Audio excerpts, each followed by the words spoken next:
நல்ல வெட்டு கீழே வெட்டல அண்ணாச்சி போஸ்ட். தபல வந்து என்ன பாருப்போ. யார் அனுப்புனா? யாரோ ராணியா? ராணியா? இல்லண்ணே, எங்களுக்கு சொந்த பந்தம்லாம் யாரும் கிடையாது. நானும் அப்பா மட்டும்தான் இருக்கோம். இதாப்பா அவங்க அப்பாவுக்கு தான்ப்பா வந்திருக்கு. அவர்கிட்ட என்னன்னு கேளு. அப்போய் இல்லடா இங்க வாப்பா. ராணின்னு யாரும் உனக்கு தெரியுமாப்பா? எனக்கு ஏன் தெரியாதுல்ல. அப்புறம் உனக்கு லெட்டர் வந்திருக்கு. யாரு? எனக்கா இருக்காது, வேற யாருக்கா இருக்கும். கொடுங்க. ஜிபி முத்து தானே உங்க பேரு? ஆமா. உங்களுக்கு தான் லெட்டர் வந்திருக்கு ராணின்னு. அநேகமா உங்க லவ்வரா இருப்பா போல.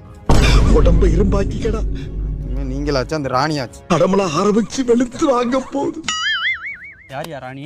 எனக்கு யாருமே இல்லல. எனக்கு அன்பு அத்தான் ஜிபி முத்துவிற்கு உங்கள் அருமை காதலி ராணி எழுதி கொள்வது. மயனுக்கு தெரியாம நம்ம எத்தனை நாள் கடற்கரை ஓரத்திலேயே ஒதுங்குறது. நம்ம ஓடி போறதா இல்லையா? உனக்கு உன் மயம் முக்கியமா, நான் முக்கியமா? லவ் யூ மாமா. உம்மா. இந்த வயசுல உனக்கு பொம்பளை கேக்குது. என்ன அப்பனு மயமா அடிச்சுக்கிறாங்க நீங்க வந்துட்டு போனதுக்கு அப்புறம்?